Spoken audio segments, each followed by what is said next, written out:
Voilà, je suis Freddy Raphaël, je suis avant tout, je me définis comme un enseignant invétéré, puisque j'ai 52 ans et demi de bons et loyaux services dans l'éducation nationale, que quelque part j'ai fait aussi, deuxième dimension, toute ma carrière, entre guillemets, en Alsace, au lycée et puis à l'université de Strasbourg.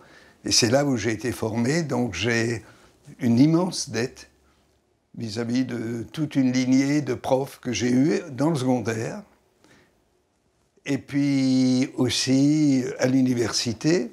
Mais peut-être que ma dette principale, je l'ai à l'égard de mes parents, petits marchands de bestiaux juifs d'une bourgade à la limite entre l'Alsace et la Lorraine, dont l'unique but était que leur fils fasse des études, ne soit pas commerçant, ne soit pas marchand. Et du coup, j'ai eu à la fois ce besoin, cette envie, mais comme pendant toutes les vacances, j'accompagnais mon père qui marchait à pied dans les Vosges, j'ai aussi eu un rapport très, très fort au paysage alsacien, aux Vosges, au vignoble d'où venait ma mère, et quelque part, j'ai besoin d'un lieu d'ancrage pour, ce que je disais, m'ouvrir vers l'autre, vers l'universel.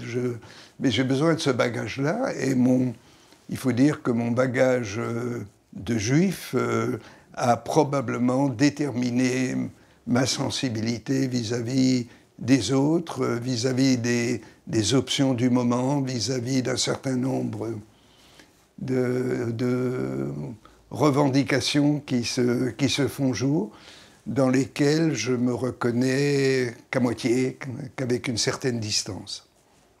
Je me sens tout à fait alsacien, tout dépend de ce qu'on appelle alsacien. Pour moi, je me sens héritier d'une culture, mais je devrais décliner ce mot au pluriel. Ma culture alsacienne, ce sont mes cultures alsaciennes, c'est-à-dire à la fois je suis l'héritier d'une histoire collective, surtout d'une culture collective, histoire et culture, et en même temps d'une culture spécifique, qui est la culture juive et de l'histoire juive.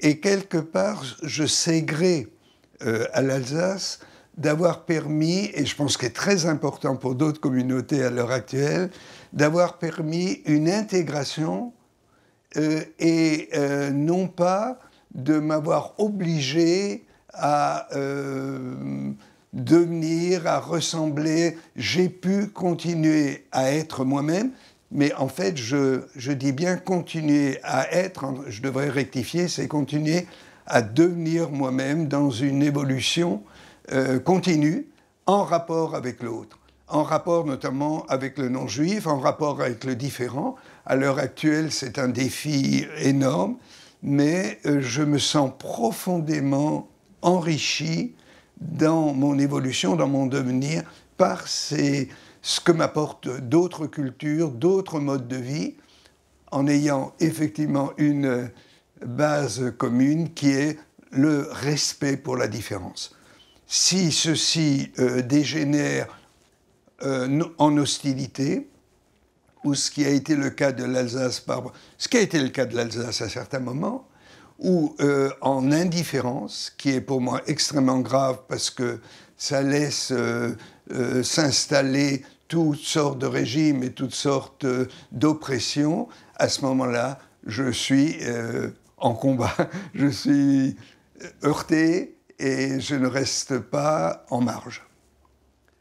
Je pense que ce qui a formé l'originalité de ce judaïsme d'Alsace et de Lorraine, à l'origine, c'est un judaïsme urbain, puisque les Juifs étaient tolérés que dans les villes à proximité des princes-évêques, parce que ceux-ci ne faisaient pas commerce d'argent, mais ils avaient besoin du numéraire.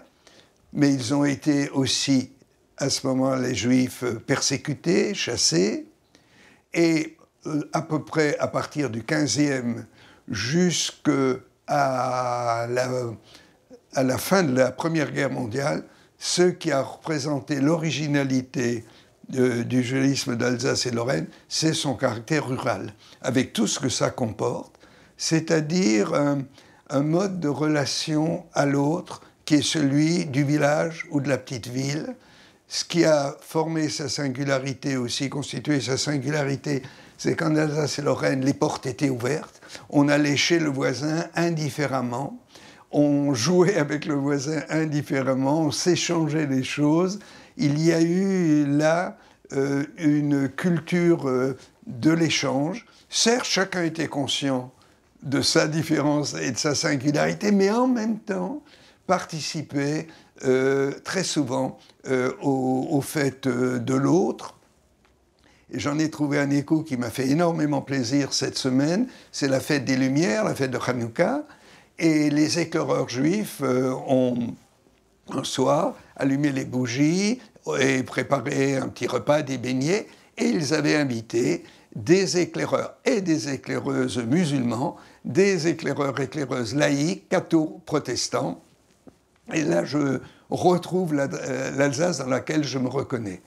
Et je me reconnais absolument pas dans celle qui entretient la haine de l'étranger, la haine de l'autre, et aussi peut-être celle qui cède à un mythe. Pour moi, il y a un fantasme que j'ai beaucoup de mal à comprendre, qui est le fantasme de l'identité. Je ne sais pas ce que c'est. Je sais ce qu'est une culture, une histoire, dans sa spécificité, dans la façon dont symboliquement est construit le rapport à soi, à l'autre et au monde, mais ceci est je le perçois que dans une évolution. Pour moi, l'identité, ce n'est qu'un processus dynamique qui, effectivement, est un processus risqué, qui est un processus difficile dans les périodes de formatage dans lesquelles on vit, dans les périodes où le primat de l'économique et de l'économie monétariste l'emporte sur tout. Et je sais combien c'est difficile d'affirmer ceci à un moment où l'Europe tâtonne, où l'Europe a tendance les nations à se replier sur elles-mêmes, à réaffirmer ce fantasme de l'identité nationale, alors que je pense qu'il y a une telle richesse dans la rencontre avec l'autre. Et c'est particulièrement vrai en Alsace. J'allais dire je déplore la déploration, mais c'est ça. Je regrette un peu par moments ce climat de déploration, de victimisation. Certes, je sais combien le destin historique d'une région des marges disputée a été difficile, comment aussi à l'intérieur de cela le destin des Juifs expulsés a été difficile, mais en même temps je suis conscient, et c'est pour ça que j'ai jamais voulu bouger de Strasbourg et de l'Alsace, de toute la richesse d'une culture alsacienne, d'une culture littéraire. Pour moi, c'est extraordinaire, quelque part, bénéficier de ce qu'ont apporté les écrivains en Alsace, par exemple. Et pour moi, ça part précisément avec... pas ça part, mais j'ai comme jalon personnel des gens comme Schickele, comme Ernst Stadler, qui sont précisément des gens qui ont cette double culture, et puis des gens comme Dadelsen, Nathan Katz, enfin tous ces gens qui, quelque part, sont des rôdeurs de frontières. Je me reconnais quelque part dans ces rôdeurs de frontières. Alors c'est une richesse extraordinaire. Ça se voit dans l'architecture, ça se voit dans la sculpture, ça se voit dans la musique. Pourquoi ne pas valoriser tout cela et le traduire en termes de modernité ? Le fait de la Révolution française qui, quelque part, est une levée d'écrou qui réintroduit les Juifs comme acteurs à part entière dans l'histoire qui se fait, avec beaucoup de difficultés, avec beaucoup de réticences, notamment en Alsace et en Lorraine, avec des obstacles.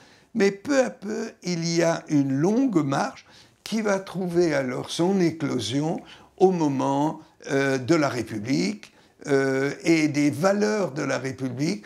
Pour les Juifs d'ici, très moment, il y a presque, quand on lit les écrits de Juifs d'Alsace qui ont un rôle au niveau national, c'est, j'allais dire en forçant le terme, le Messie est là. C'est-à-dire que les valeurs constitutives du judaïsme, les valeurs de solidarité, les valeurs de justice, dont sont des revendications au niveau de la nation. Et quelque part, ces Juifs, à ce moment-là, qui sont dans les villages, qui de plus en plus sont admis, c'est l'expression, tu la connais, unsere Juden, nos Juifs. Des fois, on dit du mal du Juif d'à côté, mais unsere Juden, ça va bien, nos Juifs à nous, au contraire, on les défend. Il y a là un moment heureux. Ce que je dois dire aussi, c'est que ce moment heureux se termine par la catastrophe, et pas une catastrophe venue seulement de l'extérieur, dans la mesure où, à partir des années 30, l'antisémitisme en Alsace et Lorraine va prendre ce que j'ai pas découvert, mais travaillé ces derniers temps, et mes publications se rapportent à ça, c'est de voir combien, en Alsace, dans les villages et en ville, l'antisémitisme a de plus en plus, dans l'entre-deux-guerres, pignon sur rue. Toutes les grandes ligues antisémites nationales vont faire leur marché en Alsace, trouvent des relais jusqu'à le Bauerbund, par exemple dans le Sundgau, des chemises vertes, ça rappelle quelque chose qui casse du juif, qui intimide, donc un climat de violence. Et je dois dire que la rupture, le lâchage, l'impression forte d'abandon au début de 39-40, en relisant l'histoire pour moi, n'est pas quelque chose d'étonnant.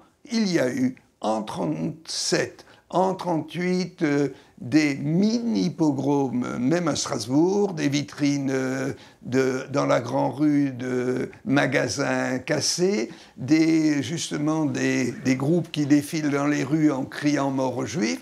Donc il y a eu quelque chose d'alarmant dans les années 30, surtout après le Front populaire et le gouvernement Blum.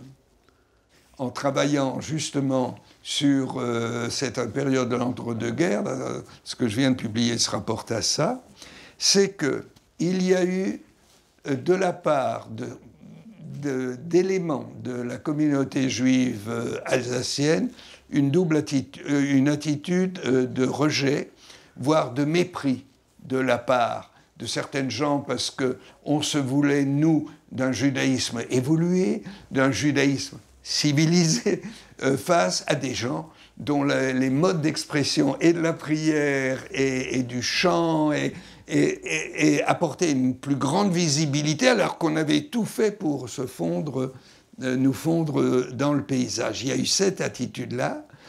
Il y a eu toujours du même ordre de rejet le fait qu'on se trouve dans une période où il y a énormément de chômage, où il y a énormément de laissés pour compte dans la société qui ne trouvent pas d'insertion, et ces gens qui débarquent et qu'on aide, que ce soit des Juifs d'Europe centrale, orientale, ou les Juifs allemands après 1933, apparaissaient comme des gens qui prenaient le travail, Donc il y a eu une attitude de retrait. Mais en même temps, il y a eu énormément de mouvements d'accueil. Je t'en donne un exemple. On a créé, ça on le sait très peu, on a créé en Alsace et en Lorraine 13 fermes-écoles, 13 Archarot, 13 fermes-écoles, pour accueillir des jeunes d'Europe de l'Est et d'Allemagne, pour les préparer au travail artisanal, au travail agricole dans la Palestine de l'époque, leur donner une culture hébraïque, historique, langue. Et ça s'est fait ici. Il y a eu des mouvements pour faire venir les enfants, pour abriter les enfants, qui ont été tout à fait extraordinaires. Et même la grande communauté du quai Kléber, où il y avait la synagogue imposante, avait compris qu'il fallait accentuer l'éducation juive. Et on a construit une annexe importante pour développer cette éducation juive. Eh bien, à partir de 37, on a décidé que ce nouveau bâtiment ne serait pas du tout consacré à l'éducation, mais à l'accueil des réfugiés venus d'Europe de l'Est, centrale et d'Allemagne. Et il y a un travail extraordinaire des mouvements de jeunesse, notamment les éclaireurs que je citais tout à l'heure, qui vont encadrer un nombre de ces jeunes, vont être le fer de lance dans la communauté pour la stimuler dans l'accueil, et j'allais dire même sur le plan national, parce qu'un certain nombre de prises de position des mouvements de jeunes qui ont un local maintenant qui s'appelait le Merkaz, le centre des jeunes de Strasbourg, c'était rue Oberlin à l'époque, vont mettre en cause le grand rabbinat de France qui a une attitude beaucoup trop prudente en disant on ne peut pas faire passer les intérêts juifs avant les intérêts de la nation. C'était un des arguments qui revenait le plus dans la campagne antisémite. Les juifs veulent la guerre, ils poussent à la guerre, ils poussent à la haine de l'Allemagne parce qu'ils se préoccupent du sort des juifs allemands. Le judaïsme rural a pu s'établir où il voulait après. Il est resté massivement rural jusqu'à la fin de la Première Guerre mondiale. Et c'est après qu'il y a eu ce mouvement vers la ville. Et je dois dire que après la guerre, après la Seconde Guerre mondiale, après la Shoah, où il y a quand même 1/10 de la communauté qui a péri, c'est pas rien, 1/10, eh bien, les Juifs ne sont pas retournés. Ceux qui ont survécu ne sont pas retournés. Ceux qui venaient de villages et de bourgs ne sont pratiquement pas retournés. Il reste 1, 2, 3 familles. Je crois en partie parce qu'il y avait eu la sensation d'un abandon, d'un lâchage. Et c'est effectivement toutes les familles, je peux citer la mienne, ont senti ce lâchage. L'enfant, le petit garçon du voisin qui jouait avec moi, on a eu, à l'approche de la Deuxième Guerre mondiale, ses parents ne voulaient plus qu'il joue avec moi. Je ne comprenais pas. J'avais 3 ans et demi, je ne comprenais pas du tout. Il n'est plus joué, il n'allait plus. On caillassait le chien, le loulou, en disant c'est Schnorr, Jute Hund wie rumläuft. Il y a encore un chien de juif qui se balade. Il y a eu là une sensation terrible d'abandon et la confiance a mis du temps à se reconstruire, à se rebâtir. Je dirais franchement que je ne pense pas que la plaie soit cautérisée, que je pense que cette expérience du lâchage, de la haine, de l'abandon ou de l'indifférence, quelque part on en porte les stigmates. Et la preuve, c'est qu'il y a eu quelque chose de tout à fait important. Avant de reconstruire une synagogue à Strasbourg, il y a eu 10 années durant de discussions, savoir si on allait reconstruire une synagogue. Reconstruire une synagogue quelque part, c'est refaire confiance, croire que l'aventure peut reprendre et continuer. Et je suis frappé par la façon dont les édiles de l'époque d'après-guerre ont eu cette conscience aiguë d'une fragilité peut-être constitutive et qu'on ne pouvait peut-être plus faire confiance aveuglement à l'entourage. Quelqu'un qui exprime ça très fort dans son œuvre, c'est Claude Vigée, qui est un de nos grands écrivains, je pense nos grands poètes, nos chroniqueurs, et quelque part, pour Claude, il y a à la fois une volonté de s'inscrire dans l'histoire d'Alsace, mais en même temps, le sens d'une fragilité que quelque part, peut-être, et c'est ce qui est grave, c'est que notre confiance apparaît parfois, a posteriori, comme de la naïveté. Il y a eu une énorme alia. Ah oui. Alors, d'une part, c'est la communauté en France où le plus de cadres sont partis s'établir en Israël et travailler en Israël, à la fois des gens qui s'étaient battus pendant la guerre, puisqu'il y a eu même un bataillon de juifs dans le Tarn, dans le Maquis, qui a arrêté, par exemple, un convoi de chars en sabotant une voie et qui a fait aligner les soldats allemands, et les juifs alsaciens passaient en disant juste, en les regardant, « Ich bin Jude », je suis juif. Et les autres, les Allemands avaient peur d'être liquidés, ils ne les ont pas touchés. Ils ont fait prisonniers, mais ils ne les ont pas touchés. Donc, ces gens qui sont revenus en Alsace, ceux qui ont survécu, quelque part, beaucoup sont partis tout de suite, 47-48, en Israël, dans la foulée un peu du mouvement sioniste qui avait été très important dans l'entre-deux-guerres. J'ai cité les mouvements de jeunes et l'accueil des réfugiés, mais le rôle des sionistes a été très important. Trouver une terre où revivre. Et puis, le mouvement s'est amplifié. Il s'est amplifié parce que de grandes figures comme celle d'André Neher, qui sont des figures de référence dans le judaïsme français, la construction du judaïsme français d'après-guerre, de la reformulation d'une philosophie, j'allais dire, d'une théologie juive d'après-guerre, tous ces gens, Lucien Lazare, ont fait leur alia, et puis ils ont été suivis par des jeunes qui sortaient de l'école, qui ont été vivre là-bas. Parfois, les parents les ont rejoints, parce que les enfants, puis plus tard les petits-enfants, sont en Israël.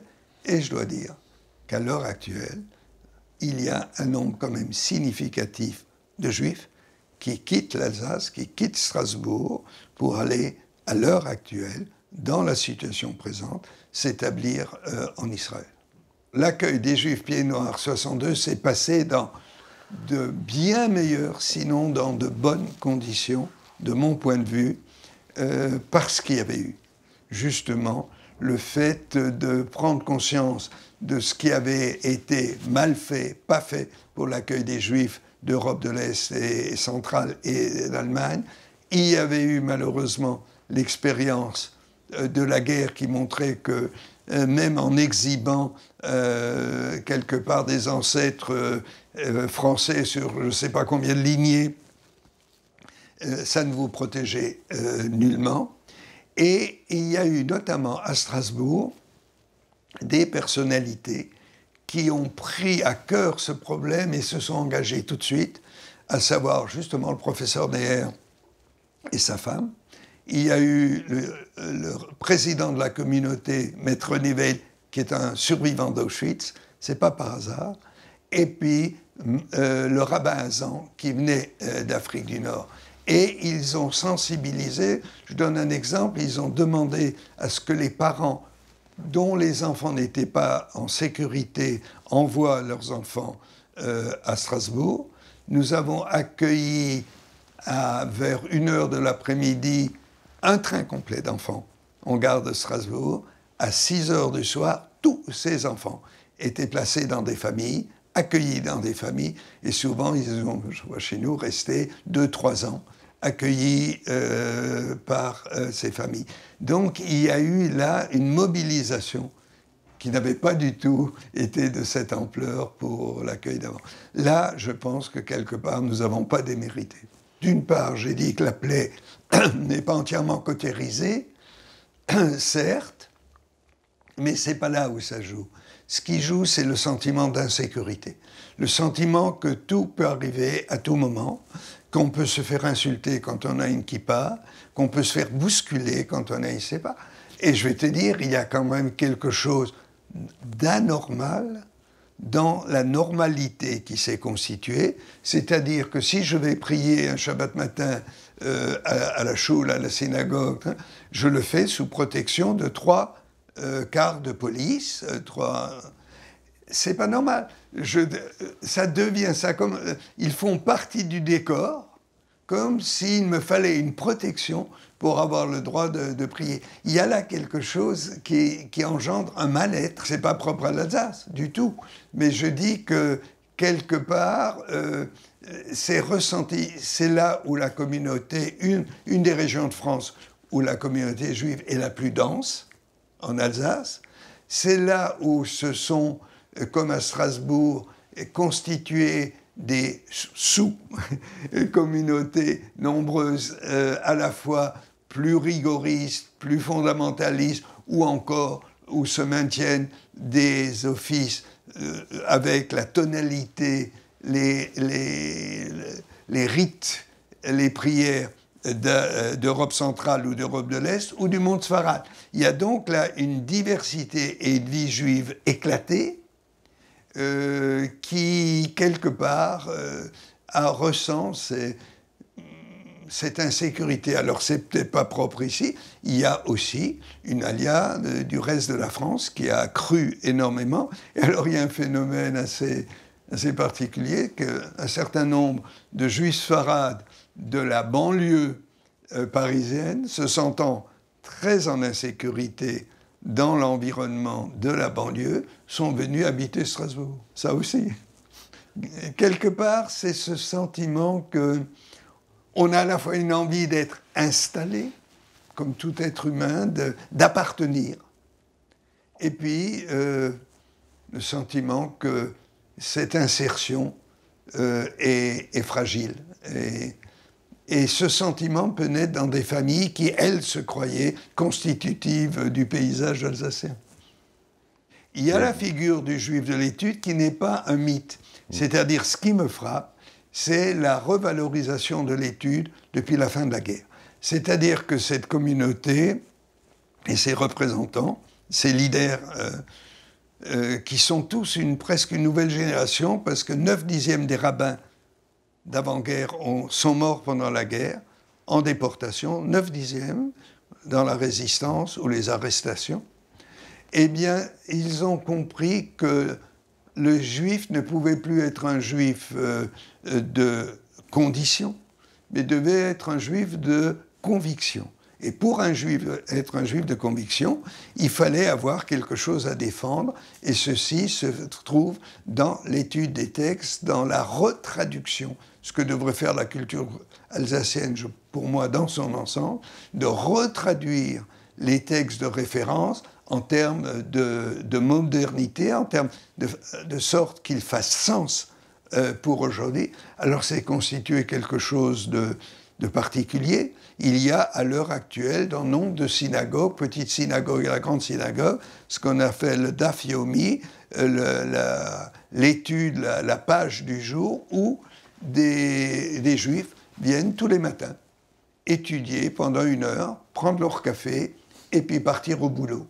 Donc il y a là un mouvement qui m'impressionne, de retour au texte, de retour à l'étude, mais je dis bien, il faut que ça se fasse, et c'est vrai pour toute la culture alsacienne, non pas en étant fasciné par le passé, mais en sachant que ce passé doit vivre et doit faire sens aujourd'hui. Il y avait l'expression que j'entendais chez moi aussi, deux expressions qui restent l'une un constat, l'autre une référence. Le constat, c'était « Wie es christelt sich, jutelt sich, wie es jutelt sich, christelt sich ». De la même façon qu'on est chrétien, on est juif, et de la même façon dont on est juif, on est chrétien.